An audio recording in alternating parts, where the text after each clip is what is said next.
Good morning, ladies and gentlemen. Welcome to Ask the Theologian. I'm Dr. Randy White, and this is the Monday edition where we take your biblical, theological, and worldview questions, just like we do on the Tuesday, Wednesday, Thursday, and Friday editions. And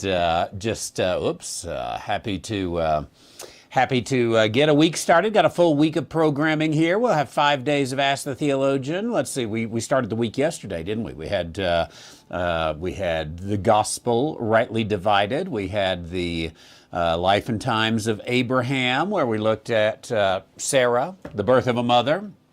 Now, to those two, we'll add 5 Ask the Theologians. That makes 7. Let's not stop there. Let's do a Wednesday night in Hosea to make 8. And let's do a Thursday night in Romans to make 9 broadcasts this week. And that will be a lot of fun, won't it? And looking forward to that and to your questions here today. Going back, let's see. I promised someone I would start. I think we're starting with Jay. Yeah, I promised Jay we would start with his question that came in last week, a John 7 question. Oh, no. Well, maybe. I think I might have already answered that. Oh, we'll find out here in a moment. But I tell you what, first of all, here at the beginning of the week, let's start with today's moment of evangelical garbage. And, of course, I am yours truly, the author of Evangelical Garbage, How Evangelicalism is Confused, Manipulative, and Downright Dangerous. Available at dispensationalpublishing.com or those other places also.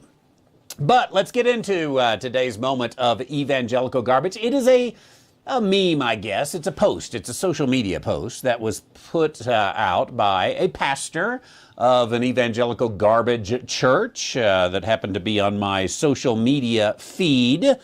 And it says, many will never live a victorious Christian life because they have never actually been converted. This is a pastor, mind you. The reason that so many of you are struggling with the Christian life is you're not even saved. You've never been converted. I would like to hear a gospel presentation by that pastor. My guess is that he could use a good dose of rightly dividing the gospel. So, can't live the victorious Christian life because you've not been converted. This is one of these things. If we do not separate the law from the gospel, then the gospel becomes unbelievably complicated.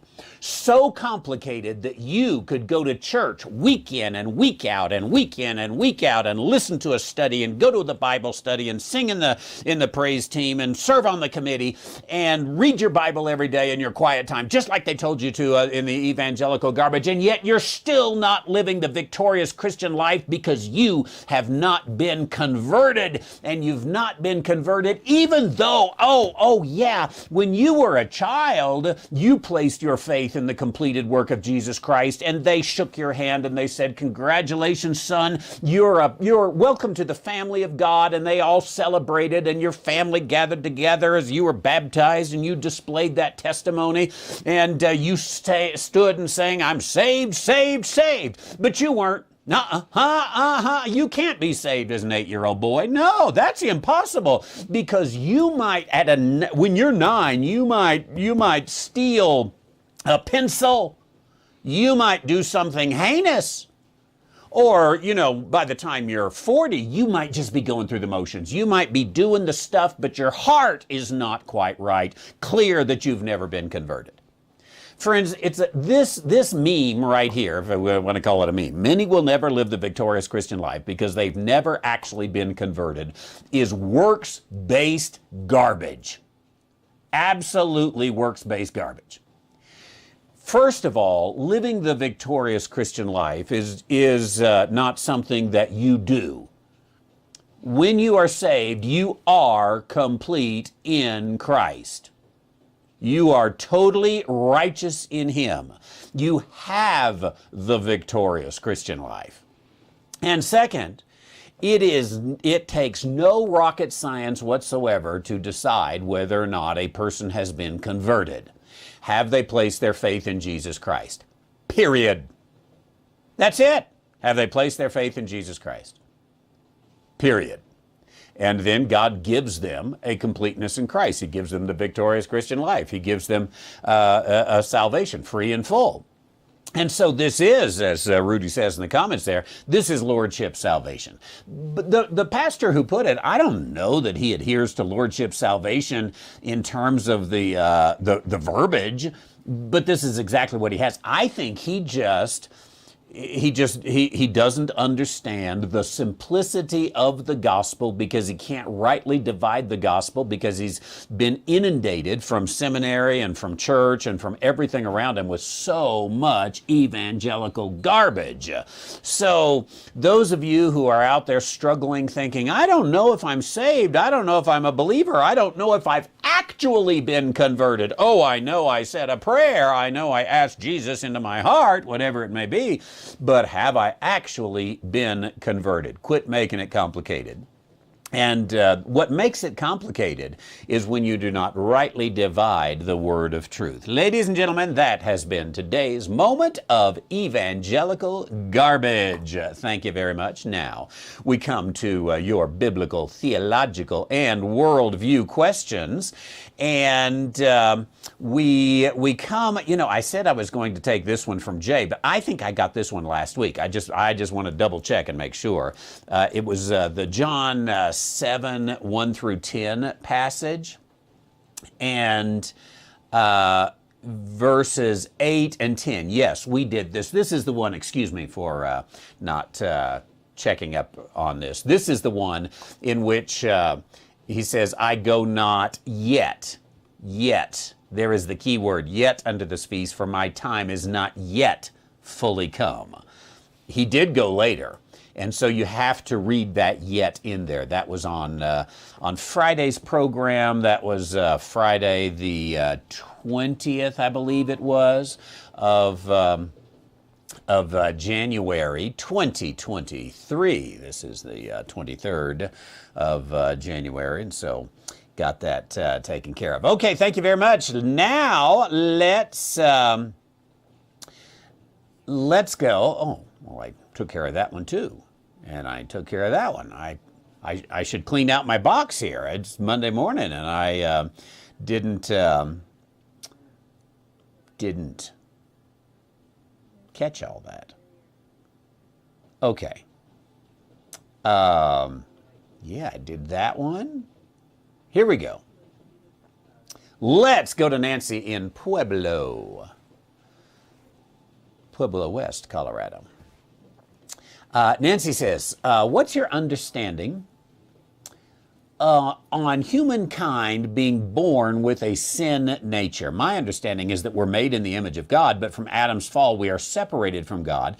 We commit sins, but we're not sinners. Why, Nancy? If I wasn't a Bible believer, I would say you should be a preacher because you got it exactly right. That's my understanding of it, is that we're made in God's image, and we are still made in God's image. We're still in the image of God. The Christian world speaks out of both sides of the mouth on this one.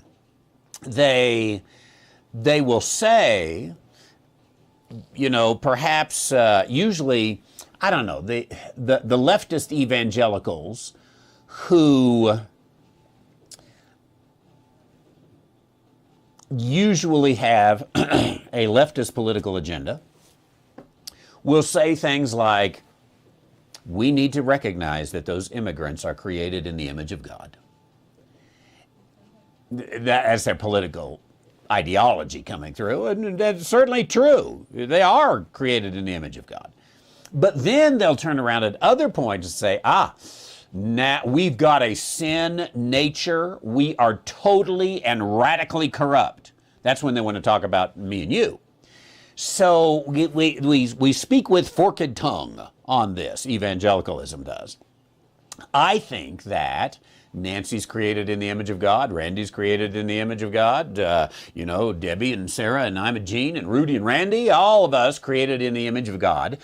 And we are the image of God. Now, just like Adam was created in the image of God and he sinned, so Randy created in the image of God and I sinned. And when I sin, it does separate me from God, just as if I have a relationship with anyone, any kind of relationship, a friend relationship, a spousal relationship, a family relationship, whatever, when I put something between us, it separates us, keeps us from fellowshipping. And that's what our sin does. Now, furthermore, we have the location problem that came about since Adam. And since Adam's sin, because Adam and Eve were together in the garden with God, but they were banished from the garden and banished then from walking with God really in truth or in a physical way, rather than just a spiritual way. There was a separation that came. Now, even after that separation, there was the opportunity for a spiritual fellowship, but from that point on, nobody walked with God physically. And so what you've got here is that you and I are separated from God. We are restored to the spiritual relationship by the gift that God offers in grace today. We someday will be restored to the physical relationship. For those of us who are believers, that'll be at the time of the rapture when we're caught up together with Him and we meet the Lord in the air. But in this time, there is a separation. Even as a believer, saved and secure, when I commit sins, it hinders my fellowship with God. Certainly, it causes a degree of spiritual separation. It doesn't cause a lostness, but it causes a degree of spiritual separation. So, what's my understanding on humankind being born with a sin nature? If that sin nature, what is a sin nature? Is a sin nature to be guilty of Adam's sin? No, we're not guilty. We're stuck in Adam's world, but we don't come with that guilt. So our nature is not sinner. Our nature is human, and humans are created in the image of God. That is our nature. And so born with a sin nature, I wouldn't use that. I'd say we're born in the image of God, and that means we're born with a free will, and we live surrounded by sin, and that sin is going to get the best of us. And, could you argue that somebody could live without sin? I think you would have to be able to argue that. And here's the reason. Was Jesus God or man? Well, yeah, he was. You're right. But was he man? 100% man. And yet, being confronted with all temptation just as we are, he was without sin. He didn't do that in some sort of divine power, or that wouldn't have been doing it in the flesh. In the flesh, he avoided sin as a man. I think it is possible. I think Jesus is the only one that did it, but I think theoretically it is possible for that to happen. So I agree with your statement. We commit sin, but we're not sinners. Now, I know that the Scripture speaks of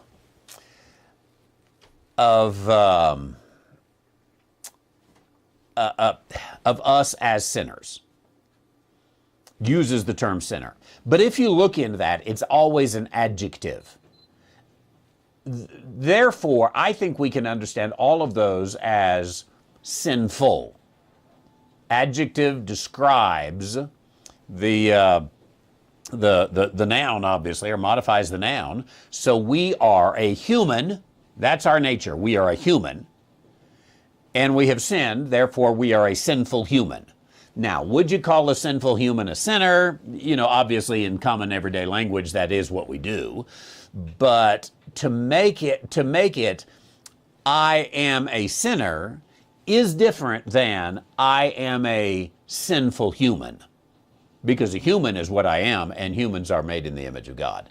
Thanks for that question. I appreciate that very much. Let's see. Teresa says, this may be old. I don't know. I need to talk to my coder because he's got this thing on the question. It says every question is 3 days old. So 3 days ago, Teresa said, is the volume a tad low? So I'll let you check that and see. That may have been not today. May have been another time here.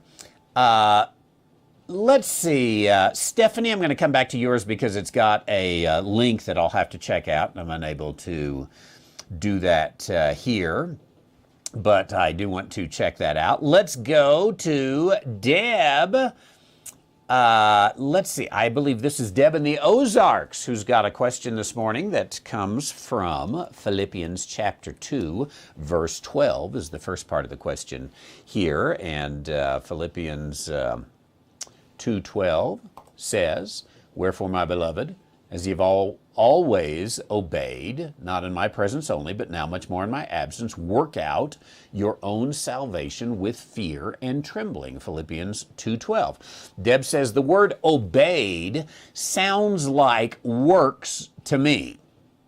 So are we to obey this verse as if it is a command? Now, I got a three-part question here. I'm going to stop right there, and we may end up answering another part before we get there. We'll see. But let's stop right there. So again, as you have always obeyed, not in my presence only, but now much more in my absence, work out your salvation.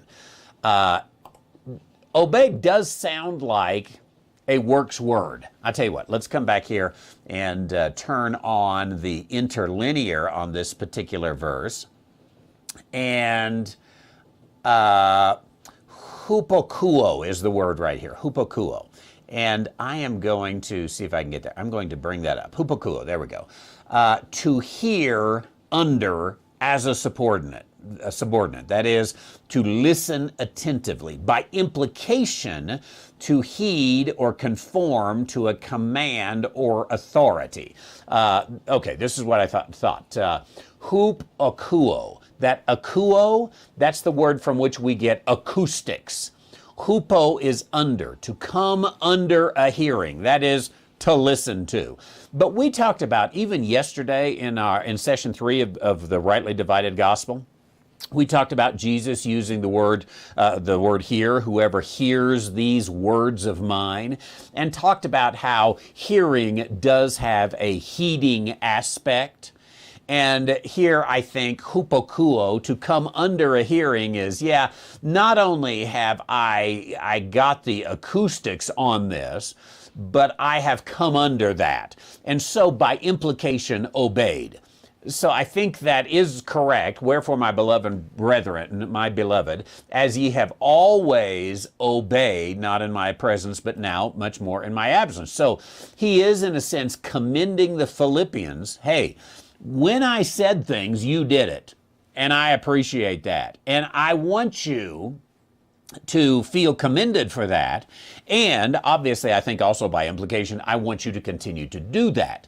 So now, the question, Philippians chapter 2:12, the word obeyed sounds like works to me. So are we to obey this verse as if it is a command? Now, I want to look and see what I did on the blue letter edition on this.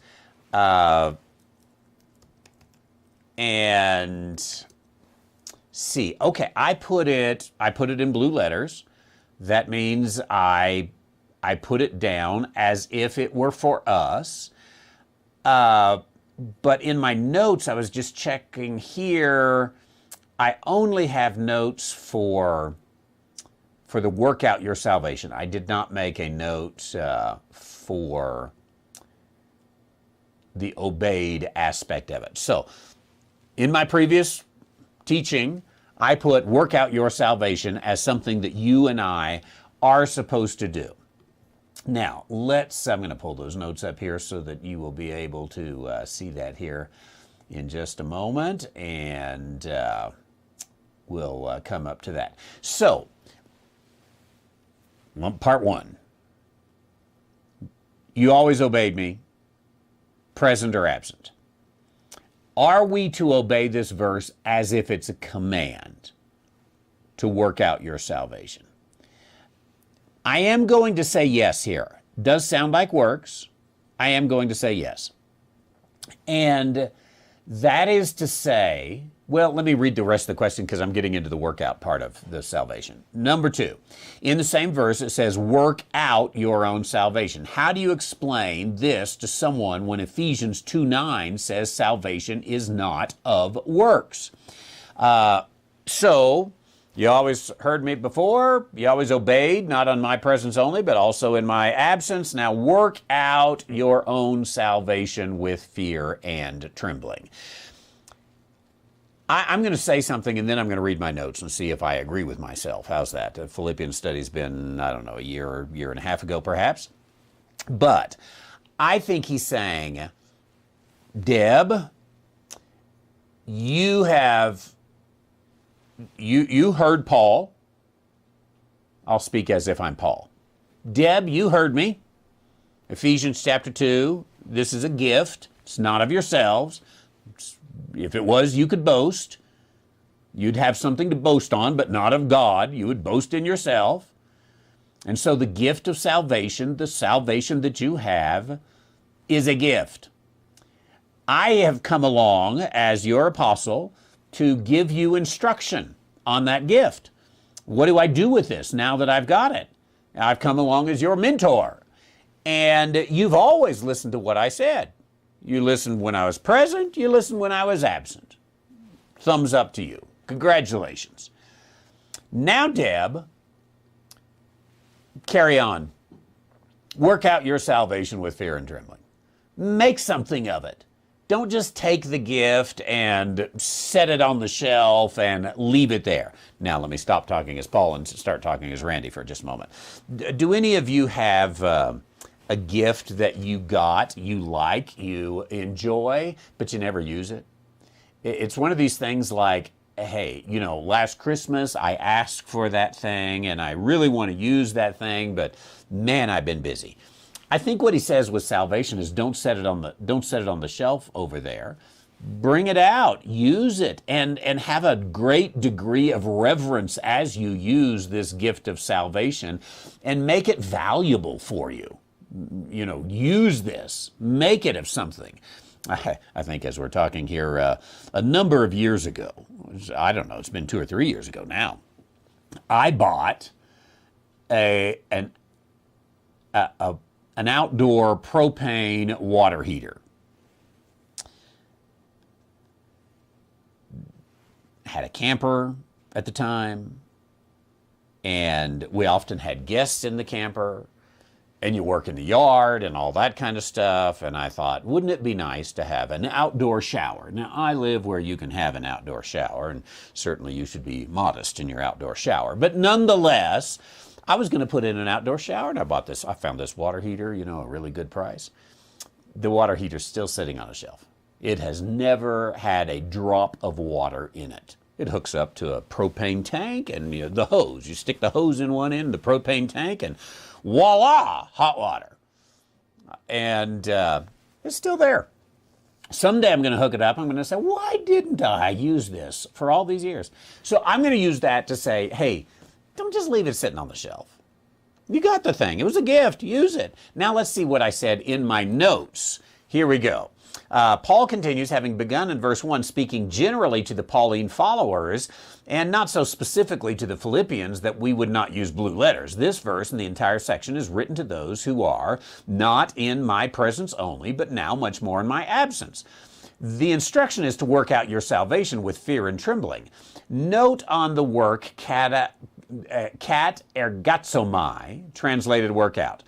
The particular word does not have an active tense, but is always in the middle or passive. Such verbs are called deponent and are always translated in the active tense. They are assumed active. The verb itself is two parts: kata, the prefix which intensifies to the fullest degree possible, and ergon, to work. The reason I said that is because some Greek scholar would come along and say, oh, this is not in the active tense. Work out your salvation. It's in the passive tense. But that would be a wild goose chase. This is a word that doesn't have an active tense. It's only in the passive tense, but it's to be understood in the active. So I didn't want someone to run down the wrong path there. Okay, the saved believer is saved without works and is complete in Christ, Colossians 1:10, as the gift of God, Ephesians 2:8. Nonetheless, each believer should then take the grace gift and use it to its fullest extent. Okay, I'm glad I agreed with myself on that particular issue right there. Now we have a third part of this question, and let me get back here to Biblify, and this has to do with verse 14. And let's read verse 14 here. Well, let's just go ahead with 13. For it is God which worketh in you, both to will and to do his good pleasure. Do all things without murmurings and disputings. Okay, Philippians 2:14, is this murmuring and disputing about things that bug us in general, or is it murmuring and disputings against God, or both? I tell you what, let's check my notes on there too and see. I think that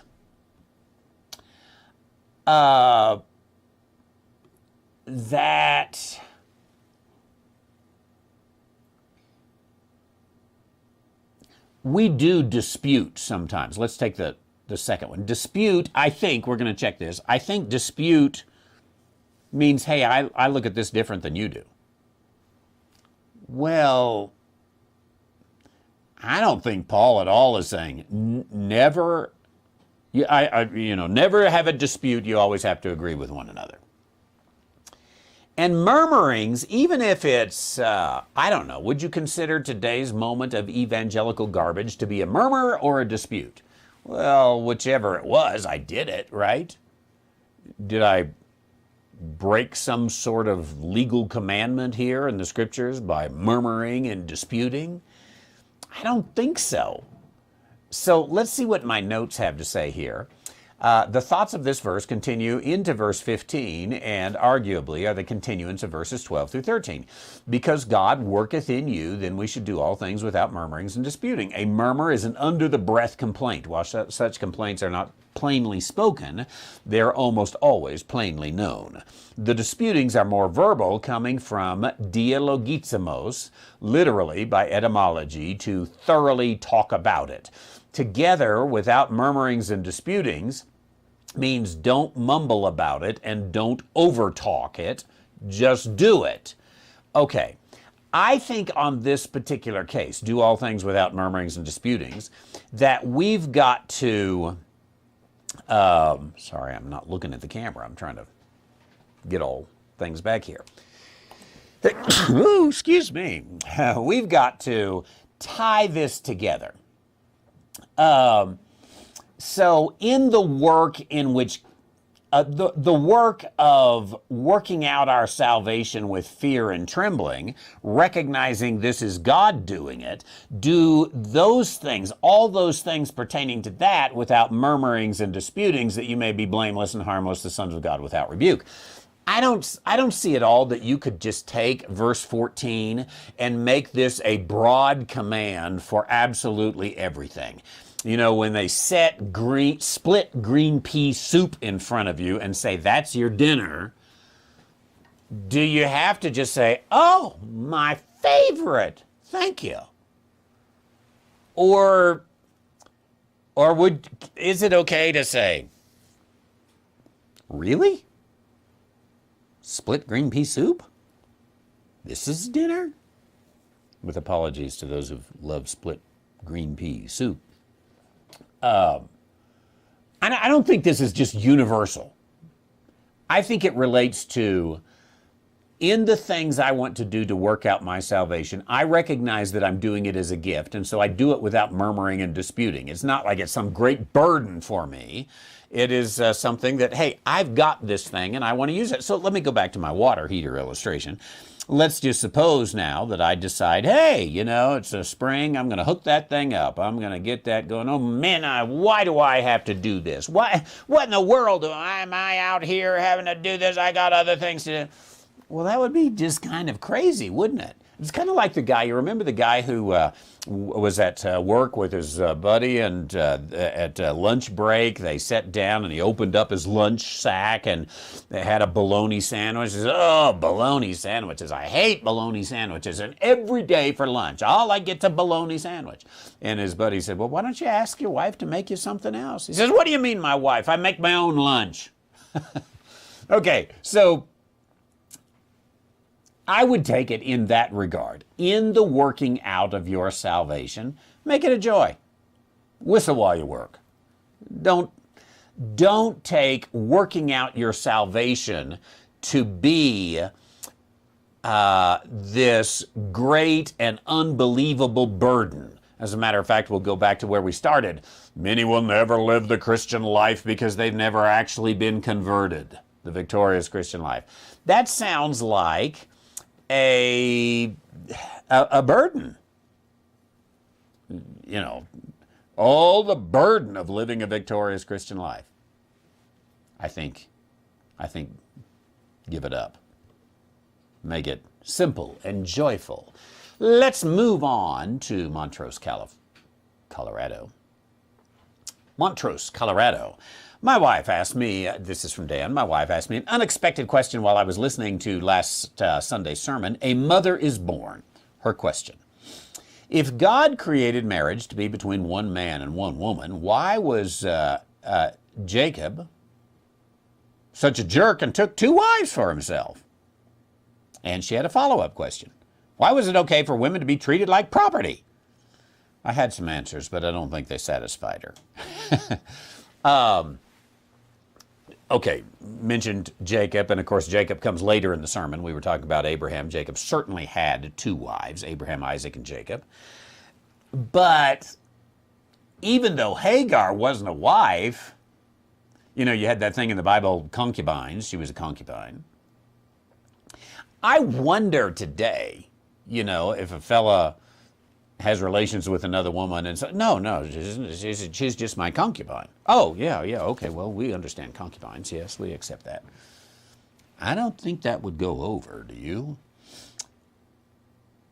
This is a why question that is never answered in the Scripture, because the Scripture really does present marriage as between one man and one woman.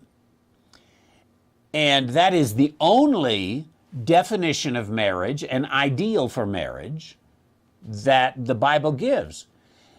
And yet, you have, again, Abraham, who takes Hagar, has a child with Hagar, and it was Sarah's idea, and, Abraham never says, no, that can't be God's plan. Now, we sometimes say it when we look at the Hagar-Ishmael story. We say, well, if you'd have gone with God's plan in the first place, it wouldn't have had this problem. Jacob with, Rachel and Leah, the 2 sisters. I wonder if you think about that, and I would want to dig into this and get it a little closer. When you think about that, could it be that, as in the words from Montrose, Colorado, why was Jacob such a jerk and took 2 wives for himself? But maybe we're blaming jerkhood on Jacob, and we shouldn't, because remember that they had the wedding, and it was the dad that did the little switcheroo thing, with the bag over the head kind of thing, and he ends up with, now I got this wife, and I got to bring this other wife. So still two wives nonetheless, but should we blame Laban, Rachel and Leah's father, rather than Jacob on this? Obviously, Jacob took the two wives, but I don't know what's involved there. I mean, that's such an odd story culturally for us, where that goes in putting the pieces together. What are some other? I think Moses had two wives. It's not brought up a lot, but I think Moses had two wives in Numbers chapter 12, the Ethiopian wife, and he had the Midianite wife. But it looks like that Ethiopian wife was from his days in the palace. I mean, he was 40 years old when he left the palace, remember? And then he left, and I don't know, somehow she comes back into the story, it looks like, in Numbers chapter 12. I tell you, I think your wife's got a legitimate issue. And I think that there at this point, as you said, I had some answers, but I don't think they satisfied her. I'm not sure there are satisfying answers, but here's what would be interesting. Let's do a study someday. Have we ever said that before here? Let's do a study someday of all the multiple wives in the Bible. Let's start with those who really are wives, like Jacob's situation.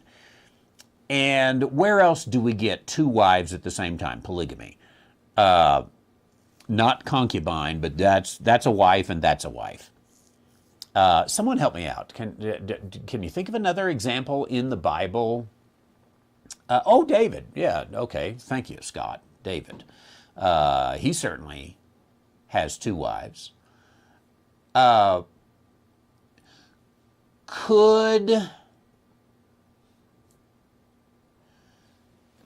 Could we look at that and say,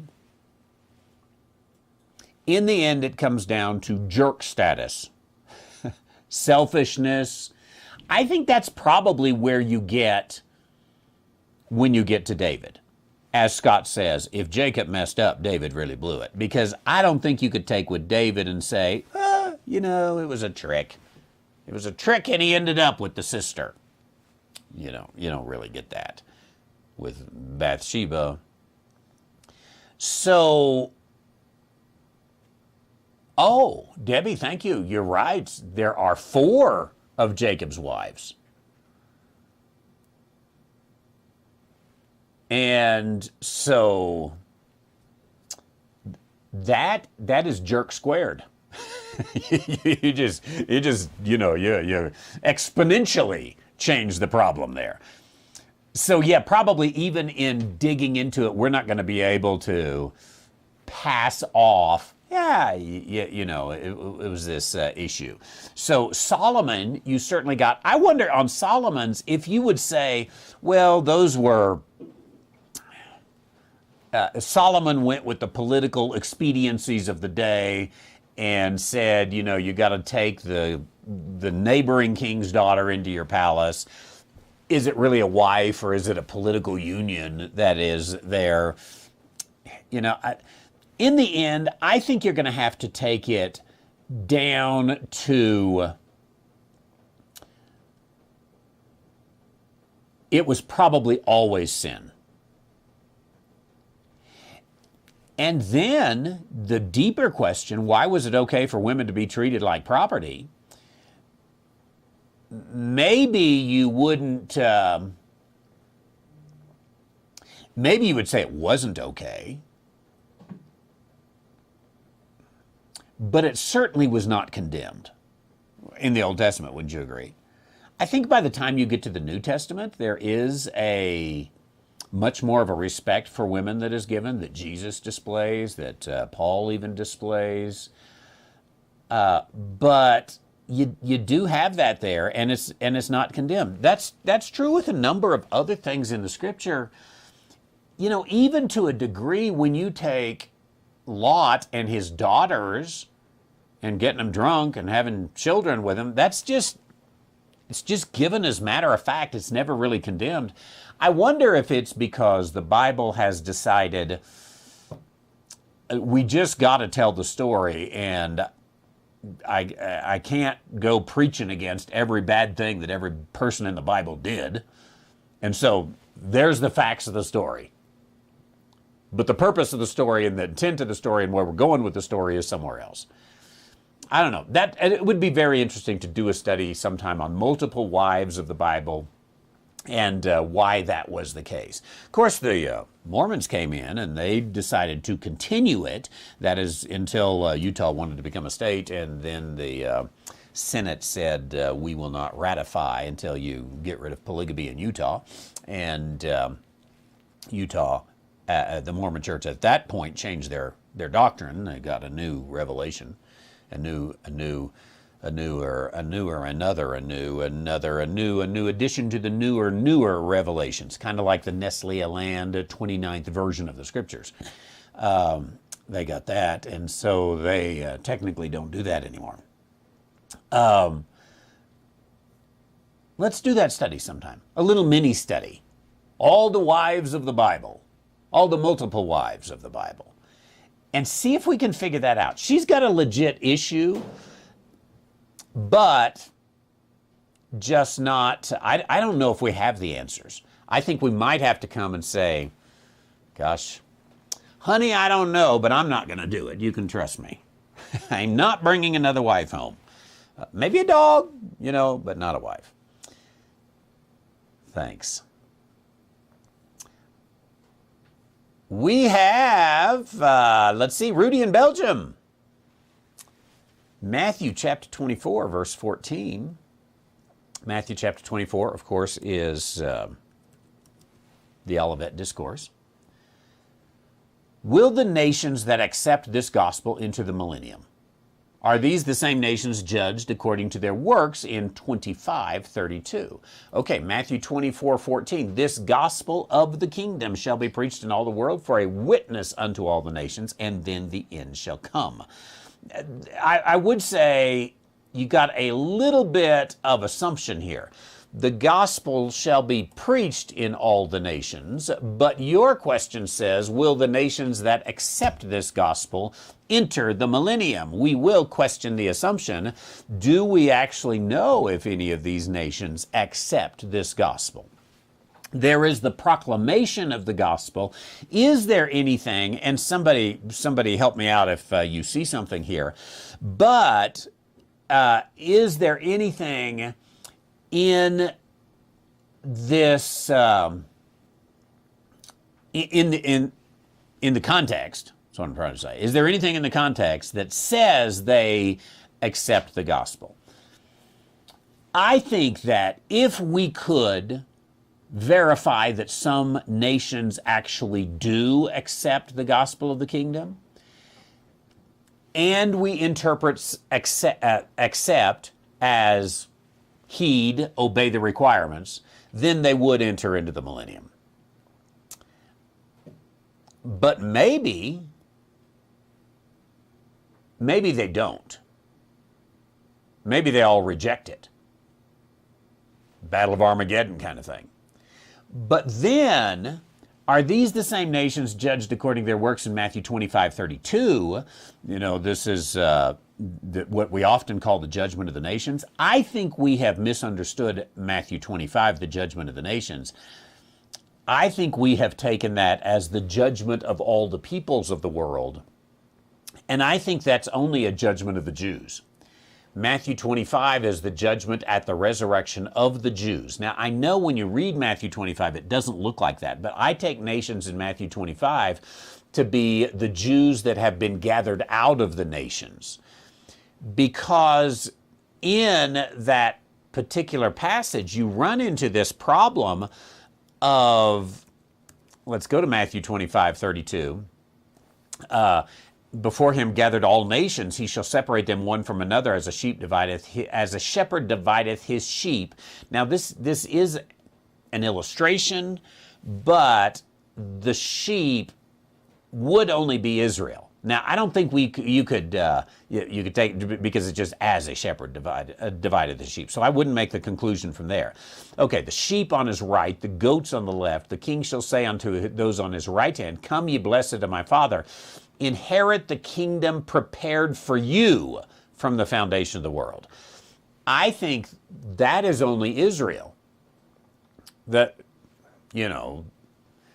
Belgium wasn't given the promise of a kingdom promised before the foundation of the world. And Rudy is not a part of some sort of spiritual Israel and spiritual kingdom. There's only one kingdom, and that is the future physical fraternal kingdom related to the nation of Israel. That's the fraternal part of it. And so he says to those Jews scattered about from the nations that are gathered, inherit the kingdom for you. Now, the only other group doesn't get into the kingdom. So I think this is only the Jews. But certainly there are nations in the kingdom that are not Jews. We read it in Ezekiel, those other nations coming and going. I think we see it in Revelation, some of these other places. So that could imply that Matthew 24:14, some of the nations do accept. I think it implies certainly that there are those who do not take the mark of the beast. They are not Jewish. They are perhaps God-fearers, you would say. And they enter into the kingdom, but do not inherit the kingdom. Somewhere I've got a study we did on this. It really is much, much, much more complicated than it seems. I know that in our pre-tribulational, premillennial prophecy conferences, we set forth Matthew 24 and 25, and especially the judgment in Matthew 25, like, hey, this is just such a simple thing. It's just, there it is. Everybody knows this. But I think when you really dig into the issues, it is much more complicated than we have presented it to be, that there are some flaws in the standard system. And the standard system, of course, this is the judgment of the nations. I don't really think it aligns. I'll need to go back and see where it was that I did that particular study. I know we first brought it up in the Parables of Jesus. And look in the Parables of Jesus series and see if there's one on Matthew 25 and see what I said there. But later on, I came back because that's where I discovered, hey, we got a problem here. We need to question the assumptions. And then to go back and take care of that after that. I appreciate that, Rudy. Hope that is helpful. Let's make our way down to Arizona. Our friend Roger in Sierra Vista, Arizona. During the time of the Acts transition, the latter part, when I assume Galatians was written, and Paul is admonishing the Judaizers to not be slaves again to the meagerly elements of the law. How is the Jewish believer supposed to be free from the law, yet Paul paid attention to the law by the circumcision of Timothy, albeit not of Titus. 2, Paul's attention to fulfilling a vow. 3, Paul's apparent need to be at a feast. 4, Paul's obligation to go to the temple and offer a sacrifice and to be responsible for the needs required for the 4 young men who are fulfilling their vows. Okay. So, yeah, you do come. This is in the section. All of these 4 things you've mentioned here about Timothy's circumcision, Paul's going to the feast, Paul's fulfilling his vow, Paul taking care of those 4 young men who are fulfilling their vows. All of that is in the time after the mystery. I think it's impossible to say, well, I guess it's not impossible because the Acts 28 crowd does it, but I haven't found a good argument to say that Paul does not have the mystery at that point. An Acts 28 person would say, oh, well, your assumption is wrong. Paul doesn't have the mystery. I think Paul has spoken the mystery. I think there's too much evidence that the mystery is there. So you've got Paul admonishing the Judaizers not to be slaves again to the meagerly elements. Now let's question the assumption there just a little bit. Let's go to Galatians. Let me check something here. And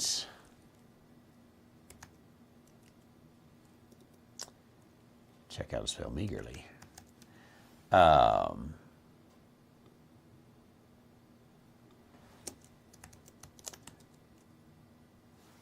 What is that?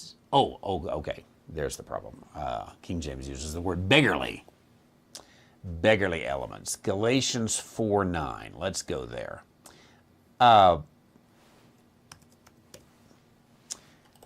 But now, after that ye have known God, or rather are known of God, how turn ye again to the weak and beggarly elements, which might be known as meagerly.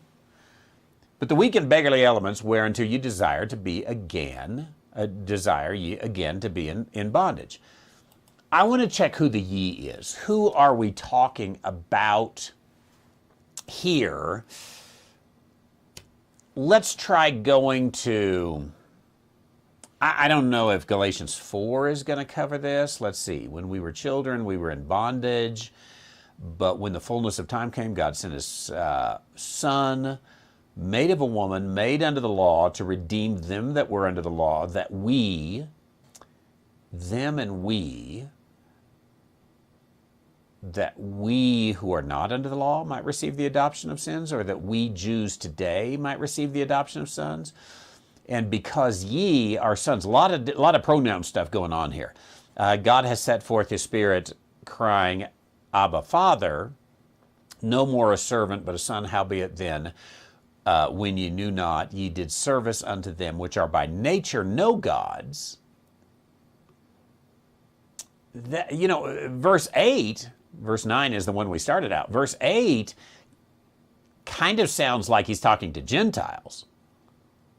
When ye knew not God, ye did service unto them which are by nature no gods. But now, after that ye have known God, or rather known of God, how turn ye again to the weak and beggarly elements? Maybe the weak and beggarly elements here are not the law. Maybe he's talking to the Galatians and not the Judaizers. And he's saying, you are out there in paganism. Paganism had weak and beggarly elements. Why switch from one bondage to another? Why go from pagan beggarly elements to Jewish beggarly elements? Why do you want to be under beggarly elements? Don't be under either one of them. He says to the Galatians rather than to the Judaizers. Now, let's check here again. I want to see what I did on this. This is Galatians 4:9, 8 and 9. I put those in blue letters, which I don't think I would have done if this was a reference to the Judaizers, because you and I are not Judaizers. Let's check my notes on this, see what I had to say back in Galatians. The plural pronoun has been made clear in verse 1, and the identity as Galatians has not changed since then. Okay, so I do want to question the assumptions. As you said here, find where you said it. How is the Jewish believer supposed to be free from the law, yet Paul paid attention? No, let me back up there. Paul is admonishing the Judaizers not to be slaves. In my Galatians notes, anyway, and what I'm looking at here, just from you and I being together on it, I think I'm saying Paul is not admonishing the Judaizers not to be slaves to the weak and beggarly elements. He's admonishing the Galatians not to be slaves to the weak and beggarly elements. So then, that changes the question a little bit, but you go on to say, how is the Jewish believer supposed to be free from the law, yet Paul paid attention to the law? I think that, let me say a little bit of a shock here for the Right Division crowd. The Judaizers weren't supposed to be free from the law. They were supposed to quit putting the Galatians under it. But they, as Jews, did have an obligation to the law as long as the kingdom was being offered. Today it is not being offered, so nobody is under this. So the Jews, the Judaizers, were in this period of transition, and he's saying, hey, Judaizers, you're trying to bring the red stuff into the blue stuff. You're trying to bring the work stuff into the gray stuff. You can't mix these two. You have some kingdom obligations that you need to carry out, and you've seen me carry them out, but this is in relation to the kingdom offer. Now, if he wanted to talk about to an individual Jew how to have the free gift of salvation outside of the kingdom, then I think he would be talking completely free from the law. It's this over here that's free from the law. So you've got that overlap issue that's going on there. That's I think what's happening in your mind is the overlap is melding together, and you need to pull out the scalpel there in the right division and separate those out. Let's go ahead and finish reading my notes on Galatians since it was there. Okay, the Galatians has not changed. There was a time when the Galatians knew not God, but served false God, which by nature are no gods. However, after coming to know God, now they turn back to weak and beggarly elements and desire to come back into bondage of such elements. The weak and beggarly elements may have changed from their pagan variety to now a Jewish variety, but it doesn't matter which variety you choose, they are still elements of bondage. And I think we can stop right there. That is, fortunately, twice today I had old notes and I still came to the same conclusion. That is a benefit of building your notes based upon the text. Not trying to remember, now, what did Dr. Wigglejaw say about that in that commentary that I read? You could never remember. But if you have a consistent view of the text, then you are able to do that. Debbie had her notes right handy and checked and say, yeah, it's to the Galatian church, just as we have come to and taken a look there. I appreciate that very much, Roger in Arizona. Thank you for your question. Let's see.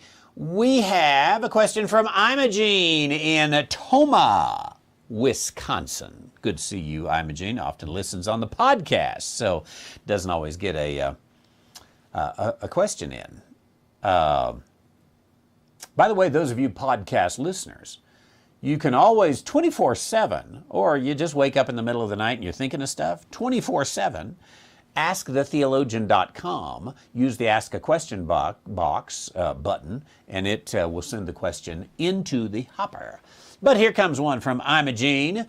What is salvation through reconciliation?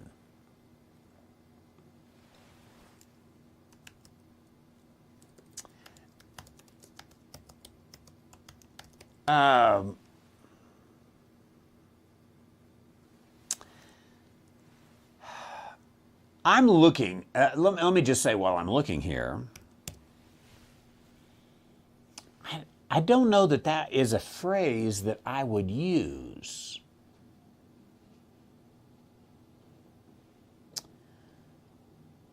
But should I?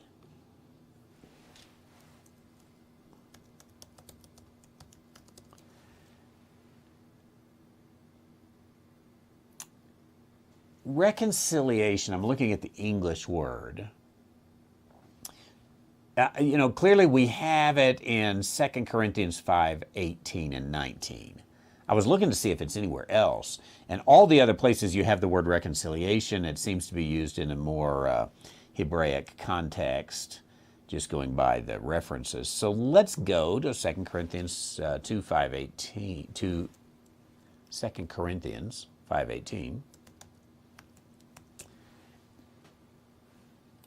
And all things are of God, who hath reconciled us by Jesus Christ, given us the ministry of reconciliation, to wit, that God was in Christ, reconciling the world unto himself, not imputing their trespasses unto us, and hath committed to us the word of reconciliation. I think that there is out there, and I don't, I've been asked, I'm gonna steer the question over here a moment in order to come back.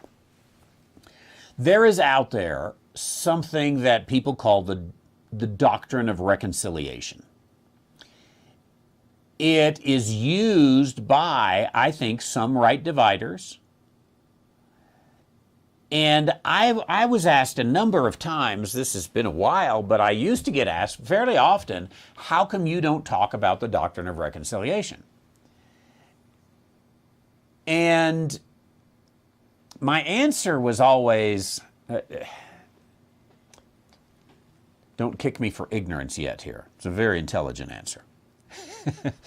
But my answer was, I don't know what the doctrine of reconciliation is. That's why I don't talk about it. Never heard of such a thing. And then I would always explain, and here's where I do the explaining. Every doctrine is a man-made summary. The doctrine of the atonement, the doctrine of premillennial pre-tribulationalism, the doctrine of reconciliation, the doctrine of original sin, whatever. If it's the doctrine of, that is a theological summary. That is, some theologians came together, or a preacher came together and put this down and said, okay, this is the doctrine of. But there are some, like those I just mentioned, we'll say premillennial pre-tribulational premillennialism. That is one of those that a lot of preachers and theologians and whatnot have come together. And so there is kind of a body of evidence if you say, you know, what's a pre-trib doctrine? To say, okay, well, the pre-trib doctrine is being raptured prior to the tribulation. But then there are some that kind of one small segment said, here's the doctrine of reconciliation. But I don't know what they mean by that. I haven't dug into their definition of the doctrine of reconciliation. My guess is that in that little strain of thinking, and I don't know, honestly, if that is an independent fundamentalist idea or if it's a segment of right division. I would suspect one of the others. I suspect it's a fairly conservative group that would talk about the doctrine of reconciliation. I suspect within the doctrine of reconciliation there is salvation through reconciliation. To answer the question, I think there are a lot of assumptions built in that whole concept. And really, in order to answer the question, what is salvation through reconciliation, I probably would have to work my way back to the beginning of this thing and then kind of start over on it. And you know, I kind of watch Nathan do some coding sometime. And usually what I do is I just listen to him when he's frustrated and he says, I'm working on the hardest thing in the world. I said, that's what you did last week. I said, this is the new hardest thing in the world. Isn't that how it goes? And, you know, he's stuck on something, and I watch how he just backs up, keeps backing up until that part works, and then move forward again. Somewhere back there, there is a coding error. Remember the old computer saying, I don't know if they still use it or not, I do every now and then, typically when Nathan says, well, I don't know why it's not working. I say, I know why. Garbage in, garbage out. That's why it's not working. You got a coding error somewhere. You got some garbage in there. I suspect in the whole doctrine of reconciliation, there's an assumption that I might not agree with. And that there's this a garbage assumption back there somewhere that builds then to say we need salvation through reconciliation.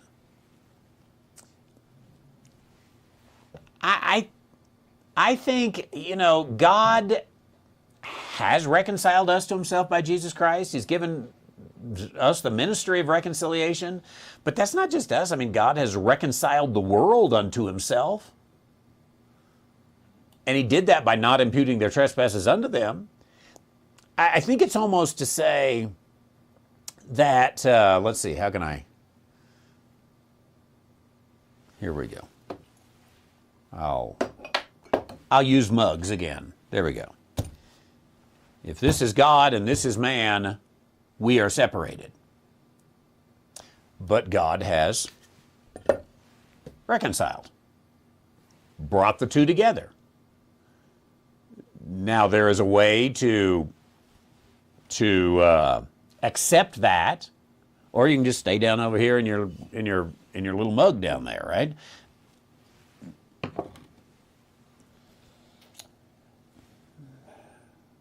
So I don't know. I'm circling the plane on this thing. I'm going to try one more thing here. I know I'm a little past time here. Y'all are very surprised. I'm going to put in quotes, salvation, if I can spell, salvation through reconciliation.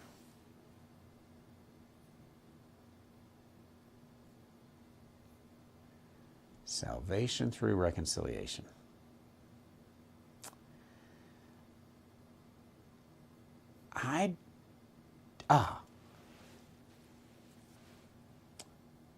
Maybe I'm wrong on one of the things I said here, because I said, I said probably independent fundamentalists or right dividers, but the only place I find this, I say the only place, obviously, the only place in the last 2 seconds I find this is in it says page not found. Right here, Salvation Through Reconciliation by Calvary Protestant Reformed Church. So maybe it's a Reformed doctrine, that is Calvinist, that they are doing this, in which case their through reconciliation probably involves some works there. I notice here is, let's open this over here in a new tab so I don't lose that. Stop that. Oh, there. Okay, that's the same sermon there. Calvary Protestant Reformed Church, wherever that is. They've got a nice sign and a nice building. And I don't know anything about the rest of that. Here is that's a sermon audio, so again, another one we'd have to listen to. Let's see if it gives any, it may be the same one. Calvary Protestant Reformed Church, okay, it is the same one.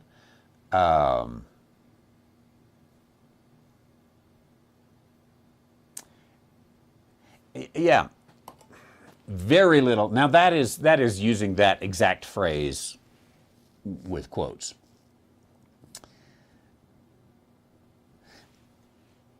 Deb has written in her notes, receive the reconciliation and be saved. So God has reconciled the world. Now he's offering reconciliation as a gift. Receive it by grace through faith and be saved.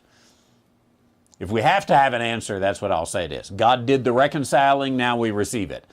But I suspect, wherever that phrase is coming from, I suspect that's not what they mean. I suspect that phrase is built upon a number of assumptions that probably we would disagree with. Would be my guess. It may come through some literature or something like that that is done, in which case I would be interested in knowing what literature or what, if it's a printed source, what source was that? And probably if I looked at that, I might be able to look and say, oh, okay, I can tell you what kind of framework they come from and what's probably packed into that. But those little phrases like that, let me just say this as a general comment. Those little phrases like that are usually packed with a lot of baggage. That's a small bag, but it'll hold a lot of stuff, which is why I've kept us overtime here today in going through there. But tomorrow, let's pick up with Manny. Well, I may get to Stephanie's YouTube clip that she gave me and check that out. I got a question from Manny. I got a question from Stephen. I got a question from Sarah on the Beatitudes. I got a question from Liz. Liz, you may be new with us. I am not sure. Oh, good question. About God ordaining the day we die and making people blind, mute, and disabled. Oh, I'll enjoy that one tomorrow in that. Thank you very much. So tomorrow, 10 a.m. Mountain Time, or anytime on the archives, you catch us out. If you got a question, you can submit it in advance, of course, to askthetheologian.com. Use the Ask a Question box. Full schedule this week, but we're off next week. Prepare. Prepare your mind and your soul in your playlist. God bless. We'll see you.